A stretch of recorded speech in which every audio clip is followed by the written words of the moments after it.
بسم اللہ الرحمن الرحیم رب اشرح لی صدری ویسر لی امری واحلل عقدۃ من لسانی یفقہوا قولی وقل رب زدنی علما وقل رب زدنی علما۔ السلام علیکم ورحمۃ اللہ وبرکاتہ۔ پیارے بچوں، امید کرتا ہوں کہ آپ تمام حضرات بخیر و عافیت ہوں گے، اور اللہ تبارک و تعالیٰ سے دعا ہے کہ اللہ تبارک و تعالیٰ ہم سب کو اپنے حفظ و امان میں رکھے۔ پیارے بچوں، آج 5 اگست سن 2020 ہے۔ 8 کلاس کے اردو کا آج کا سبق آپ کے سامنے ہے۔ آپ اپنی کتاب کا صفحہ نمبر 57 کھولیں گے تو یہ لہو اور قالین آپ کے سامنے آ جائے گا۔ اب چلتے ہیں آپ کی سرگرمی کی طرف۔ پیارے بچوں، آپ کو ایک ٹاپک دے رہا ہوں، آپ نے اس پر ایک چھوٹا سا پیراگراف جو ہے وہ اپنے ایچ اے رجسٹر پر لکھنا ہے کہ اعمال کا دار و مدار نیتوں پر ہے۔ اس کے اوپر آپ نے ایک پیراگراف لکھنا ہے۔ اس سبق کا نام ہے لہو اور قالین۔ لہو اور قالین کے مصنف کی بات کر لیتے ہیں۔ سب سے پہلے ان کا نام ہے مرزا ادیب۔ مرزا ادیب کا اصل نام دلاور علی تھا۔ مرزا ادیب نے زیادہ تر ڈرامہ نگاری پہ کام کیا۔ یہ کرداروں کو بڑے احسن طریقے سے نبھاتے تھے۔ اس سبق کے حوالے سے بھی اگر دیکھا جائے تو مرزا ادیب نے اس سبق میں بھی، اس ڈرامہ لہو اور قالین میں بھی 4 کرداروں سے کام لیا ہے: نوکر، سرمایہ دار، مصور اور تجمل کا پرائیویٹ سیکرٹری۔ تو ان کرداروں کو لے کر بڑے احسن طریقے سے مرزا ادیب نے یہ ڈرامہ آپ کے سامنے پیش کیا ہے۔ اگر ہم ڈرامہ کے حوالے سے بات کرتے ہیں تو اس ڈرامے میں مرزا ادیب ہمیں بتانا کیا چاہتے ہیں؟ مرزا ادیب ہمیں بتانا چاہتے ہیں کہ کوئی بھی کام اگر آپ کرتے ہیں تو اس کو خلوص نیت کے ساتھ کریں، اس میں دکھاوا نہ کریں، اس میں ریاکاری نہ کریں، کہ اسلام میں اس چیز کی کسی قسم کی کوئی گنجائش نہیں ہے کہ جب تک آپ خالص نیت نہیں رکھیں گے اس وقت تک آپ کو کام کرنے کا کوئی فائدہ نہیں ہوگا۔ دنیاوی شان و شوکت کے لیے آپ جب بھی کام کریں گے تو وہ آپ کا دنیا میں بھی برباد ہوگا اور آخرت میں بھی برباد ہوگا۔ اس لیے سب سے پہلے اپنی نیت کو ٹھیک کریں۔ آپ کی اگر نیت ٹھیک ہے تو آپ کے سب کام جو ہیں وہ افضل اور ارفع ہیں، اور اگر آپ کی نیت ٹھیک نہیں ہے تو آپ کے بہتر اور آسان طریقے سے کیے گئے کام بھی رائگاں آ جائیں گے۔ اب چلتے ہیں اس ڈرامہ کے تدریسی مقاصد کی طرف۔ تو پیارے بچوں، سب سے پہلے تو یہ کہ آپ کو سنجیدہ ڈراموں کی روایت سے آگاہ ہونا ہے کہ اصل میں ڈرامے کے اندر بتایا کیا جانا چاہیے، کیا چیز ہمارے سامنے پیش آئے اور ہم جو ہے وہ اس کو اپنائیں۔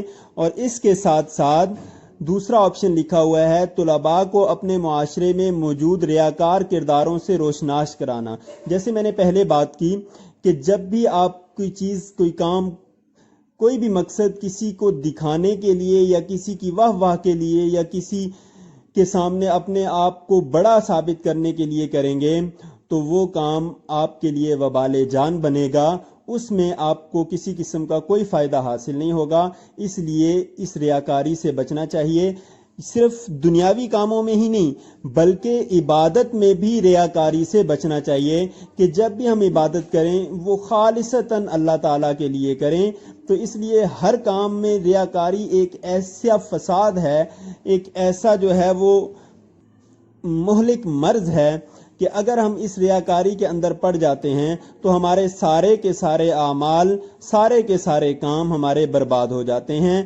تیسری چیز ہے تحریر کے ذریعے جذبوں کے اظہار کے سلیقے سے متعارف کروایا جائے۔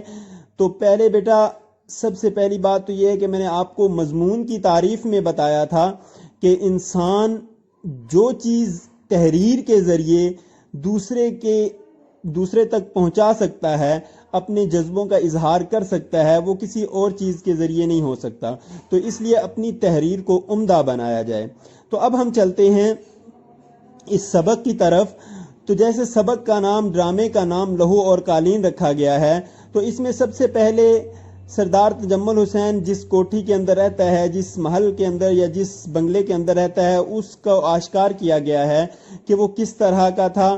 پھر اختر جو کہ ایک مصور تھا، وہ اس کے ہاں کام کرتا تھا، اور اس کے لیے وہ تصویریں بنا کر دیتا تھا، لیکن در حقیقت یہ اختر خود تصویریں نہیں بناتا تھا. اس کا ایک دوست جو کہ نیازی کے نام سے جانا جاتا تھا وہ اس کو تصویریں بنا کر دیتا تھا. چونکہ نیازی ایک غریب مصور تھا، اس کی تصویریں کوئی لیتا نہیں تھا، اور اس کو پتا تھا کہ اختر ایک سرمایہ دار کے ہاں کام کرتا ہے، تو اس نے اختر سے ڈیل ڈن کی کہ بھئی تصویریں میں تمہیں بنا کے دے دیا کروں گا، اس کے عوض میں تم مجھے پیسے دے دیا کرنا.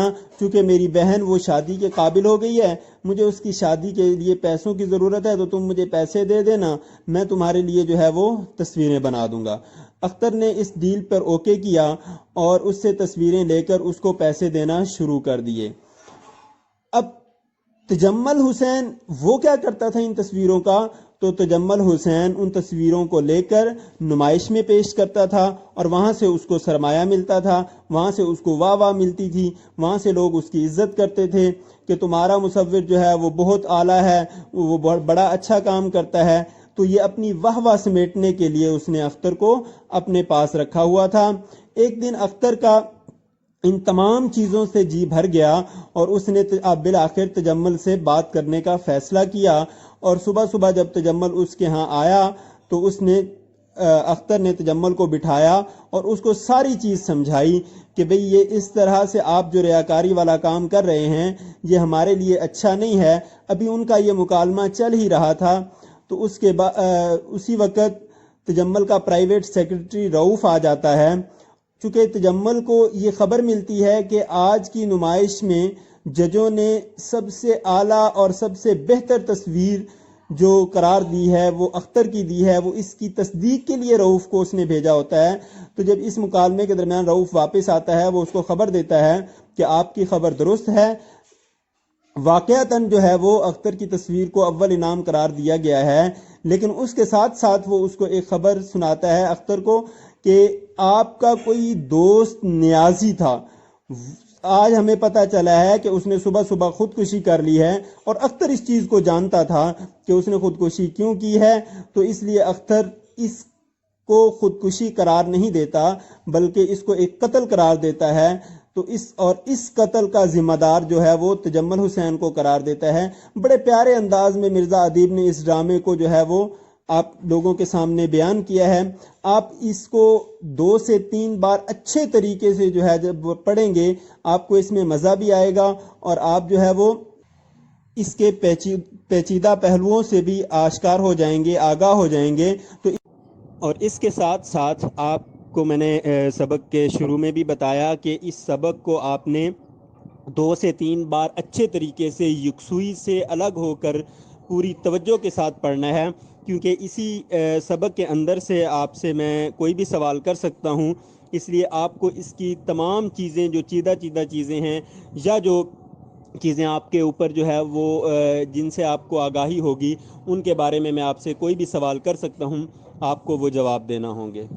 پیارے بچوں، آج کی ڈائری جو ہے وہ آپ کے پاس اس سبق کے نوٹس بھی ہیں، اس سے بھی آپ نے دیکھ لینا ہے. جو جو چیزیں نوٹس میں آپ کو دی گئی ہیں وہ ساری کی ساری یاد کرنی ہیں، اور اس کے بعد اس کی پوری مشق، سوال جواب، اور اس کے ساتھ خالی جگہیں، اور اس کے ساتھ ساتھ اعراب کی مدد سے تلفظ واضح کریں، اور اس کے ساتھ مذکر مؤنث کالمن جو کچھ بھی آپ کی مشق کے اندر آ رہا ہے وہ آپ نے سارے کا سارا یاد کر کے اپنے ایچ اے رجسٹر کے اوپر خوش خط لکھ کے کیلیگرافی رائٹنگ میں آپ نے لکھنا ہے. یہ آج کی آپ کی ڈائری ہے. اسی کے ساتھ ہی اختتامی دعا پڑھتے ہیں.